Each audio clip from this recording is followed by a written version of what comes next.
ፊታችንና አገጫችንን አካባቢ ያለ የፊት ህመም አብዛኛው ጊዜ የጥርስ ህመም ተብሎ ሊታከም ይችላል። ግን አንዳንድ ጊዜ የነርቭ ህመም ሊሆን ይችላል። ይህም የነርቭ ህመም ትራይጀሚናል ኒውራልጂያ ይባላል። ይህ ትራይጀሚናል ኒውራልጂያ የሚባለው ህመም የሚከሰተው የአምስተኛው የጭንቅላታችን ነርቭ ያለው የላይኛው ሽፋን ላይ ጉዳት ሲደርስ ይህ ህመም ይከሰታል። ይህ ህመም አብዛኛው ጊዜ የሚከሰተው እድሜያቸው ከ50 ዓመት በላይ የሆኑ ሴቶች ላይ። በምስሉ ላይ እንደምታዩት ይህ ህመም እንደ ኤሌክትሪክ ሾክ ያለ ወይም ደግሞ እንደ ሞጋት ያለ ድንገት የሚከሰት የህመም አይነት ነው። አብዛኛውን ጊዜ እስከ 20 ሰከንድ ሊቆይ ይችላል። ከዛም በላይ ደግሞ ሊቆይ ይችላል።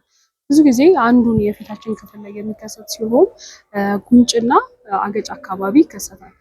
አልፎ አልፎ ደግሞ ይህ ግንባር አካባቢ ሊከሰት ይችላል።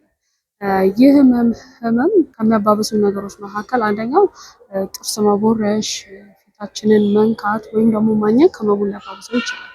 አብዛኛውን ጊዜ ይህ ህመም የሚከሰተው ጭንቅላት ውስጥ ያለ የደም ስር ይህንን የአምስተኛውን የጭንቅላት ነርቭ ሲጫነው ይከሰታል። ከዚህም በተጨማሪ ስትሮክ ያጋጠማቸው ሰዎች ላይ መልቲፕል ስክሌሮሲስ የሚባል የነርቭ ሽፋንን የሚያጠቃ ህመም አይነት ላይ ይከሰታል። እንዲሁም ደግሞ የጭንቅላት እብጠት ካለ ይከሰታል።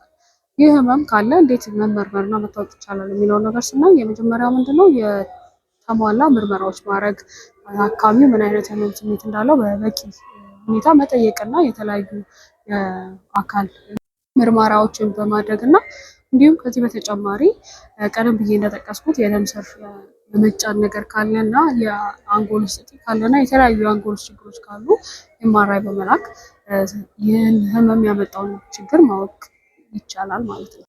አብዛኛውን ጊዜ ይህ ትራይጀሚናል ኒውራልጂያ በመድኃኒት የሚታከም ሲሆን መድኃኒቱን ቶለሬት ማድረግ ካልተቻለ ወይም ደግሞ በጣም ብዙ ዶዝ እየተወሰደ ለውጥ ከሌለው እንዲሁም ደግሞ ከፍተኛ የሆነ ህመም የሚቀጥል ከሆነ እና በመድኃኒቱ ምክንያት የሚመጡ ከፍተኛ የሆኑ ጎንዮሽ ጉዳቶች ካሉ ወደ ቀዶ ህክምና ይኬዳል።